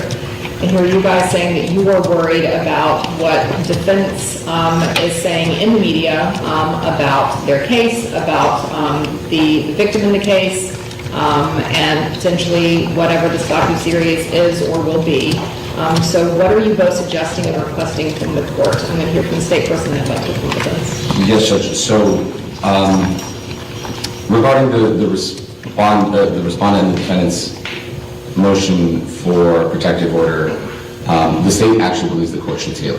I think it's at the juncture where the court needs to tailor some kind of order over the parties. To the protective order that the defendant filed, the issue with that order, and the court well knows, the state's role is to function as a minister of justice, and we could not go along with that as much as we'd love to. Limit our office, because it's drained our resources. Our PIOs contact us to direct them to our evidence and discuss what's in our evidence, and that takes away from our time. Bye, Mark. Thank you for your super chat. In this case and other cases, as well as investigations. As much as we might love to do that, we cannot lawfully stand in this court and be like, yeah, Judge, seal all the discovery. We cannot, and that was our position then, it's our position now, and it will be our position always. And even if we had gone along with the defense's petition, Manuel would have appealed it, they would have won, and we'd be back at square. My understanding is that that wasn't what they were asking, but They were asking the court to in-camera micromanage discovery. That was their injunction. And that discovery was subject to public records. So it was the court superseding Chapter 119, which was the state's issue. There are collateral issues, but nonetheless. Handling a case in Florida as opposed to federal court has, for a litany of cases, presented its challenges because we are the Sunshine State, and sunshine is the best disinfectant. And so we, the state of Florida, and as a prosecutor in the state of Florida, we believe in for the state in their right to scrutinize us, scrutinize the defense, scrutinize law enforcement, and scrutinize our case. We welcome that, and that's perfectly okay. The problem becomes, counsel gets a call. What do you have to say about this new video that was released by the attorneys for the family? No comment is easier than going on TV. Or, my client is innocent, we'll prove it at trial, no comment. Or the evidence will show my client is innocent. It does not necessitate outing a victim of sexual battery on television. It does not necessitate that. And certainly it's available in discovery, and certainly it's subject to public records. And just responded to a local news station regarding body camera from 48 hours before Christian's murder, and then gave an exclusive interview. Frankly, that's subject to that too. We can't do anything about that. And the TMZ special, that was wrong. You can't do anything about that. The court does not have authority, and again, this is as a minister of justice and a prosecutor, the court cannot preclude TMZ from airing whatever footage they had. And that's where counsel's inappropriate actions require attention from this court. And that's why it's a petition to show cause in this form from the state, because his professional judgment, mind you, Your Honor, I've been an attorney for 7 years. I went straight to violent crimes, and I've been doing this for quite a long time. But counsel has been an attorney for over 20. And he well knows, especially as time as a prosecutor, and he well knows that he should have precluded that. As a matter of fact, the victim's family precluded TMZ interviews and specials. The victim's family was also approached, and they turned down interviews and interaction with TMZ. all right, so what is it that you're requesting at this point? Your Honor, I subject all the parties to no public statements unless it's procedural. And the state would gladly abide it. And I can't speak for counsel for the civil case. I don't know the court's jurisdiction. I don't know if the respondent represents the defendant in the civil case, but a similar remedy could be sought in the civil case. That's the problem, though, judges, is you can't preclude the civil lawyers, you can't preclude the media from speaking. You know, the train has left the station, and it's now too late for us to prevent that. I mean, I'm not really going to get into much about the outing the victim as a, sexual victim. It was taken out of context. We've explained it. There was no intent to try to shame anybody here. But we can't simply say no comment. We're taking our client to trial. We think she's innocent. Because that's just not good enough. It doesn't stop the media from continually, every single day this is on TV, on court TV, they're constantly reporting on it. And so we have to be able to speak up at this point and respond. Now, I understand that those comments need to be ethically made and done professionally, but we can't be prevented, or we should not be prevented from making comments at this time, because it's not just, and I'm not saying the state makes comments, because they don't, it doesn't come from them. It comes from others. And unfortunately, I don't think the court can stop that happening. And until the court does have that jurisdiction to stop the media from actually speaking, then I don't think we have any remedy. Judge, if I may make one comment. So the issue here is we're also still before a lot of different evidentiary motions. There's going to be a lot of things that may be allowed in, that may not. The problem is when comments are being made about things that will not be coming into the trial, there may be jurors who are listening to these interviews. They're going to hear this and then look and expect it. And that's the problem. Yeah, this is the issue that I have about the issue of materially prejudicing they're being material prejudice to us getting a fair trial. Some things I think, no, it's not an issue. A lot of the stuff, things at the ARC hearing, those have nothing to do with us getting a fair trial. The issue becomes when you're having a docuseries where you are allegedly putting forward, purported evidence and witness statements prior to us getting to any of these evidentiary hearings or getting to trial. I think that you come a lot closer to the standard. And I think that you do come a lot closer to potentially prejudicing a fair trial. And that's what I want to prevent. That is my jurisdiction, is to make sure that I am doing what I can to make sure that Ms. Clenney has a fair trial, to make sure that the state has a fair trial, and to make sure that it hasn't completely been tried in the court of public opinion before we get here with a lot of evidence out there that's not going to be necessarily evidence that comes in either at the evidentiary hearings or a trial. So that is my concern. But what happens with the discovery that is already in the possession of the media through Chapter 119 that won't necessarily be admissible in trial, because we all know there's a lot of evidence that doesn't actually get admitted, but they are already showing those things in the media, and so those people you're talking about are seeing those things. I think that those are, listen, I'm not saying that you're wrong about it being unfortunate fortunate or unfortunate, the reality is that we are a sunshine law state, and that we do have a very wide, there's very wide latitude given to what people can request with regard to the discovery in this case. What I can prevent on that or not, I don't know that I can. I think that that's something separate. But again, I agree with you that all of that's been taken by the media, and that everybody knows, everybody across the world, I think, if they're interested, knows, what the potential discovery is in this case. But the question is there anything that needs to happen now, given the fact that we do have that wide latitude with our sunshine laws, to try to make sure that we are doing as much as we can to make sure that we are going to have a fair trial. And whether or not comments on either side, or whether further interviews, which aren't subject to a sunshine law, the interviews don't have anything to do with sunshine law. They don't have anything to do with the ability of the public to get the evidence in the case, to get the discovery. That's not sunshine law. That is something that I do. That's First Amendment, though, Judge. That's what it is. But all the case law has to do with, how the First Amendment abuts narrowly tailoring any sort of restrictions on the First Amendment. You absolutely do have, First Amendment rights, and I think that there has been a lot of case law that has struck down restrictions on that First Amendment right. But there has also been case law that has upheld that when it is narrowly tailored and when it's done correctly to preserve the fairness of your defendant's right to a fair trial and the state's right to a fair trial. So that's what I want to hear from you, is why it is that you believe that you should be able to, do this docuseries, that you should be able to make all these comments, and why you believe that that is not going to materially prejudice the trial in this case. Judge, again, the state let the toothpaste out of the tube. It cannot be stuffed back in by Your Honor, by myself. Too many attorneys use that toothpaste and the tube thing again. Just way too many use it these days. They really need to come up with a new phrase. Do you guys agree with me on that? But after all this has been said and done, Frank, he's still not happy. He's going to keep going on.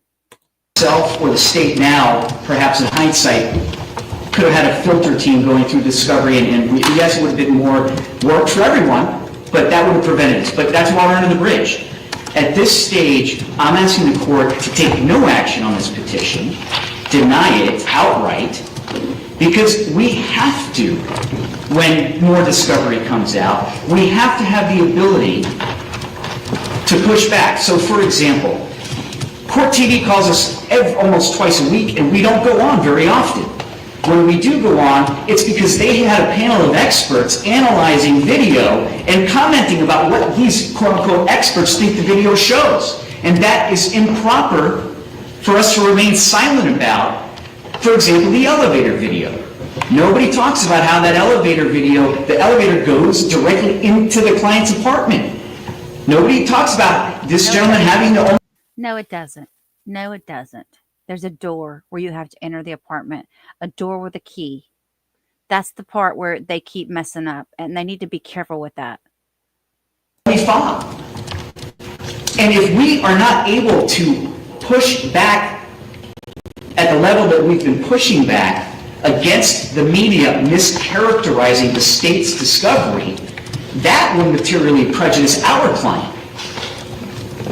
And I haven't heard any, as Judge, we presented at our motion to get some type of limit on or filter process for the discovery in this case. We had empirical data of the number of hits that the elevator video got, and we had our IT expert conduct searches, and we gave the court empirical data of how many people were looking at this. The Miami Herald came back and said, oh, we only got 2,000 clicks, when there were millions, too bad for the Herald, but there were millions nationwide. The state has not presented to this court any empirical data about who's even watching these interviews on court TV. So at this stage, I'm asking the court to deny it, not impose any type of restrictions upon the defense. We think that what we've put out there is a counter-narrative to mischaracterization of the state's discovery, that we're not materially prejudicing anyone, any potential person. There's no substantial likelihood of that. The substantial likelihood already occurred when the state just dropped every piece of evidence out there, whether admissible or not, for the consuming media, the media to consume it and digest it and then spin it however they want. We have to push back, and I think the case law supports the court taking no action at this time. And we're doing it consistently with the First Amendment. Judge, may I reply? Yes, briefly. Yes. Counsel's last words were, we are obligated to put out a counter-narrative. The premise of that statement is, I want to try this in the court of public opinion. To put out a counter-narrative, there must be an original narrative. And to put out a counter-narrative against the state, which is done in a trial, it's in court. The state has not put out any narrative. The state just produces evidence. We do not release statements. We speak in court. A person obtaining any sort of evidence, such as autopsy photos, and mischaracterizing that autopsy photo, is their right as a citizen in Florida, period. We cannot control how people misperceive things. We cannot control how people misdirect things. Neither can counsel to this point, and we can see that.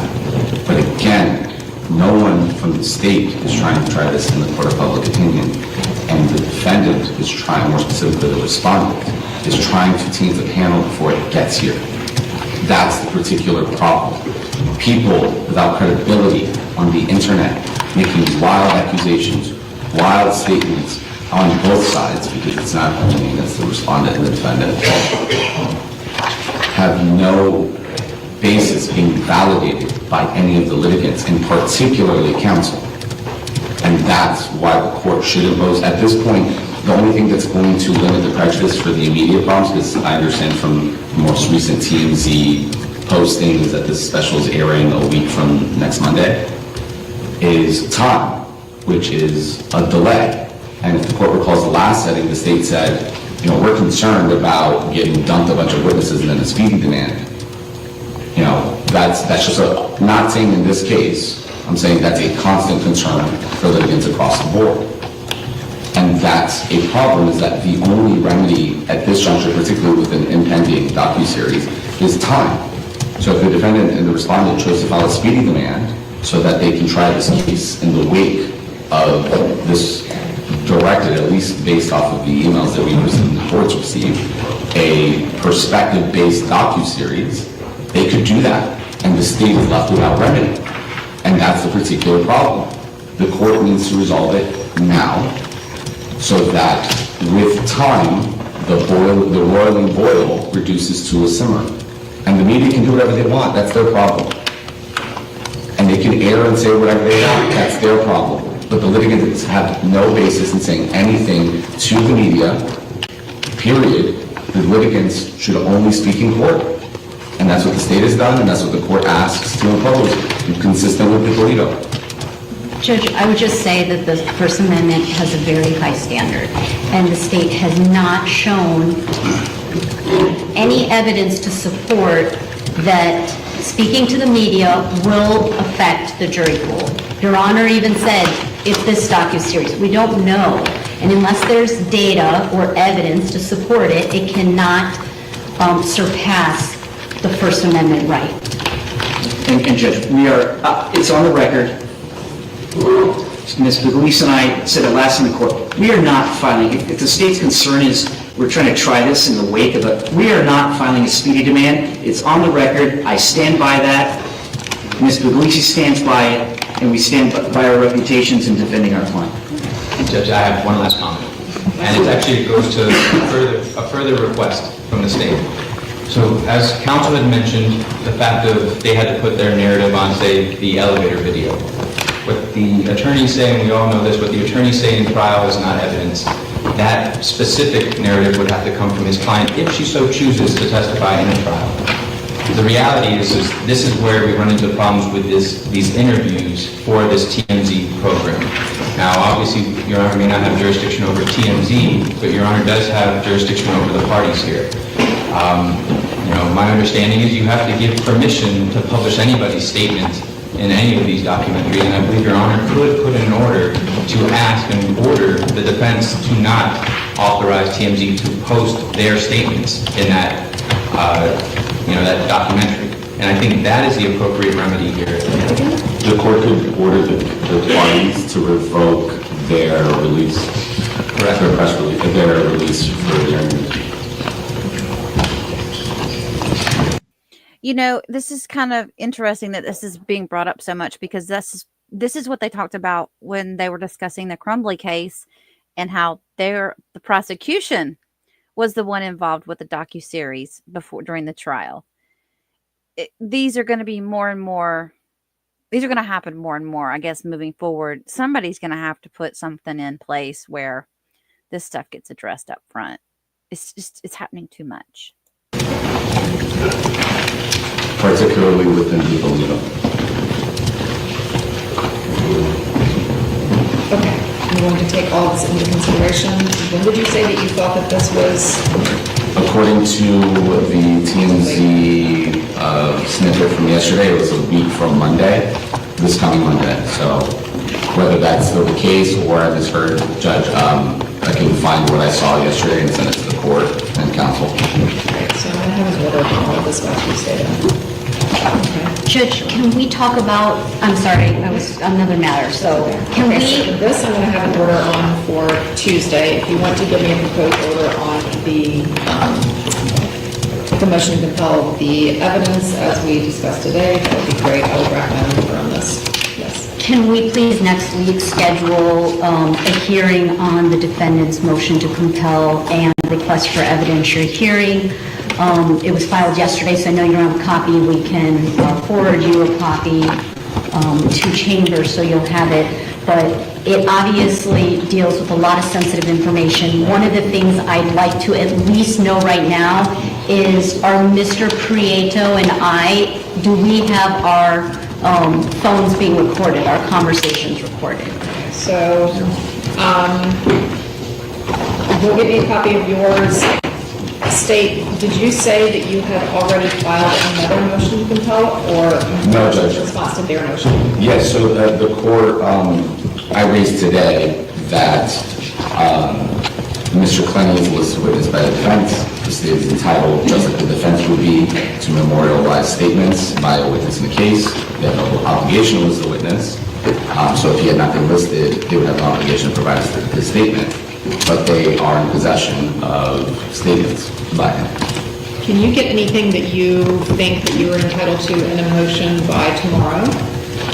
Judge, I will additionally say, though, I don't think we can hear that motion until after, because he is, because he has a charge now. He's going to have a lawyer, and yeah, so, and that's what I was going to say, Judge, and I think that matters also. The collateral is related to the defendant's motion to compel last night. So I think it would be wise just to evaluate some drafting time and how long it would take to respond, we could respond to their motion to compel and include within our response what we are compelling from the defense regarding Mr. Clenney. If the court follows me, I'm sorry. And Judge, I want to caution the state, or if you can caution the state, part of what we're seeking is disclosure by the state of what we consider to be either attorney-client or work product communications.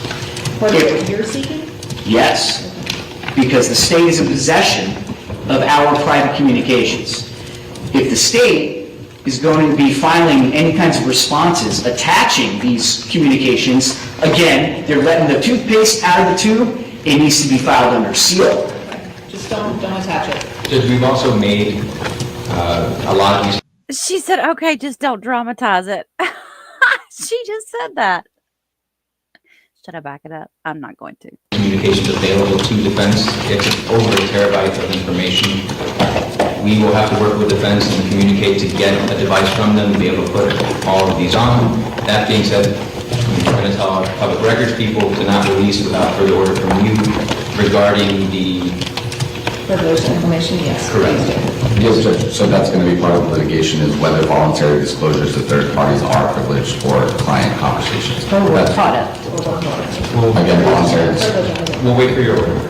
Okay, so Tuesday, I'm going to respond to this. If you could, I'm going to look for a copy of your motion. If you could reply by next Tuesday, does that give you enough time? Next Tuesday is in the coming Tuesday? Yeah. I mean, my concern is that you seem to have some urgency here about obviously the non-disclosure of what you consider privileged. Right, Judge, because we don't know how the filter team was. Are we going to need to move to recuse the entire state attorney's office for not following proper protocol, for searching into communications that are privileged? There's a lot of issues here, but I really want to know, because Mr. Prato and I were named as principals in their warrant. Are we being recorded, our conversations? Can they at least answer that today? Okay, so that's the urgency of what? Judge, there are no wiretaps. These were pursuant to 2 warrants that we provided counsel and according to the public record. And can we also make it clear, since the media is listening, that this is not a tampering case? There's no allegation, at this time at least, there's no allegation that anything was done to this computer to tamper with it. We only recovered the laptop on Tuesday that should have never been in defendant's possession to begin with. That's not true. All right, so here's what we're going to do. It sounds like you need more time to respond to that. They have given you their assurances that you're not being recorded right now, which takes away that urgency. Or any warrants being served on our iCloud accounts or any of our personal communication devices. There have been no warrants served on anything regarding Mr. Prato or Ms. Cavusi. The warrants have been served regarding Ms. Clenney's iCloud, Ms. Deborah Clenney's iCloud, Mr. Clenney's iCloud that was kind of commingled with Ms. Clenney's iCloud. That was served in November. We don't have any of those matters pending.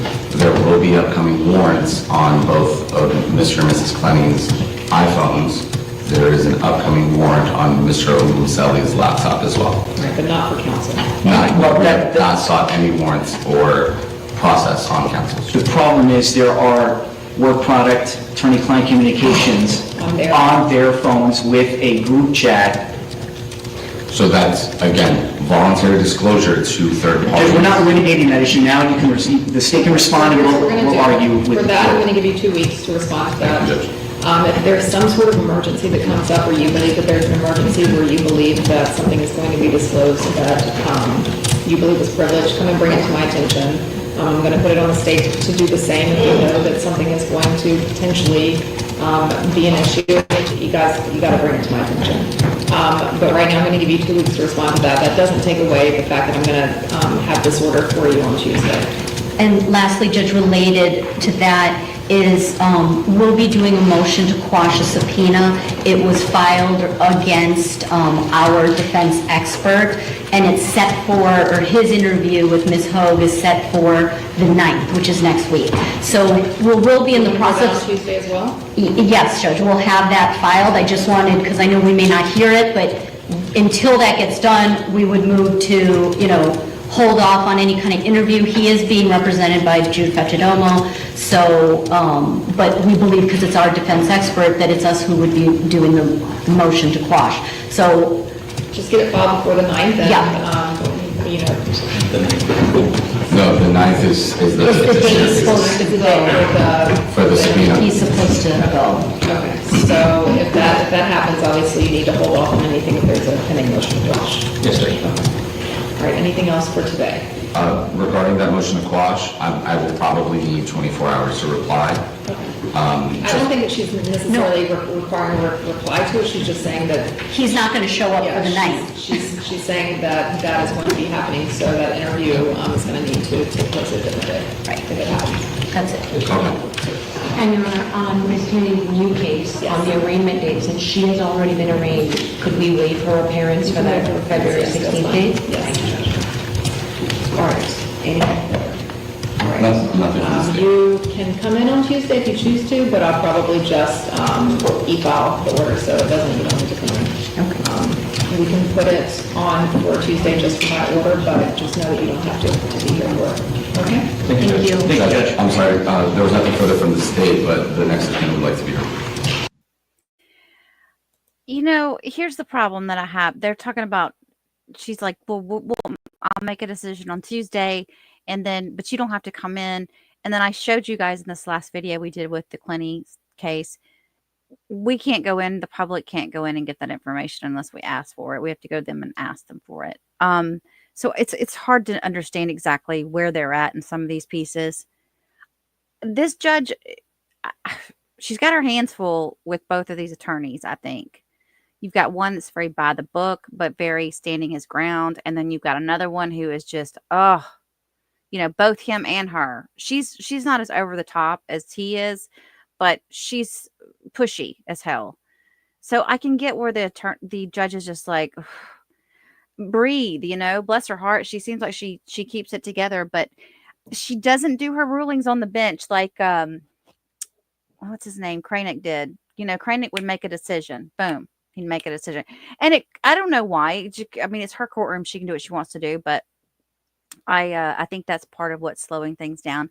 So every time we go into trial or every time we go into hearing, there's always something new that they have to argue about or discuss, and it takes an hour, and then we have to sit back and wait and see what happens next. It's been boring trying to keep up with this. I'm so glad, you guys. I am so glad that we waited to look at this until after the fact, because I would have been going insane if I had to.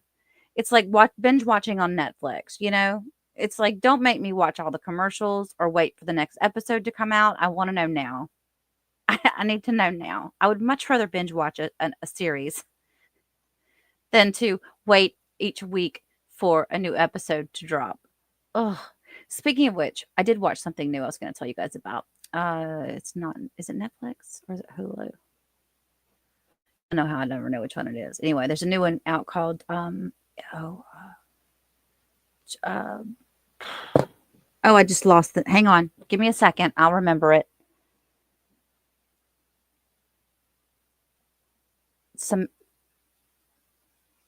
It's Amanda, but it's about this chick who says she has cancer, but she really doesn't have cancer. And she's like scamming her. Scamanda. Is it on Hulu or Netflix? I'm not sure. I think it's Hulu because it's coming out weekly. So it's like on one of the channels now. And so, thanks for the support, you guys. But I started watching the last 2 episodes, and it's interesting. It's like one of these people, and I think her husband was in on it too. Like, she told everybody that she was sick, and she had all these people. She got all this attention and all this money, and it was just like, it's insane. I can't wait to see what happens at the end. All right. We're done for the evening. I'm going to send you all back to your homes. Did you guys do your homework yet on Pam Hupp? I'm working on it. On the Pamela Hupp case. I'm working on getting a video for that one. I'm trying to figure out how I want to lay it out to you guys, to be honest with you. I guess we'll just start from the beginning. There's a lot of pieces to that one. So, maybe we should wait until this one's we're caught up on this one before we jump into Pam. I can't remember what time or when Pam's going into trial. Honestly, I can't. The next thing that I know that's on the books for us to be following in trial today, or in trial during the day, is Lori Daybell and Robert Cremo III. Both start on the 24th. I think Cremo's is jury selection. They might both be jury selection. But my question, I don't know. I wouldn't mind following one of those. I just don't know how long I'm going to be able to follow the actual whole trial. That's the only thing about it. But I guess it wouldn't hurt for us to watch it together one day, and you guys could watch it somewhere else another day. I guess that wouldn't be a big deal. So I might try to do that on Monday. And then, because I was looking around today to see what was going on like trial lives. There's nothing today. They had a Karen Reed hearing, I think. Was that today? But there's like nothing on right now. There's no trials going on. What's up with February? I'm not liking it. Usually I can't keep up with them. All right. Y'all have a blessed evening. I'll see y'all soon. Stay safe. Stay warm. Until next time, my friends. You'll be good. Thanks for watching, everyone. If you enjoyed this video, please do not forget to like and subscribe on your way out, and feel free to leave a comment. Have a blessed day.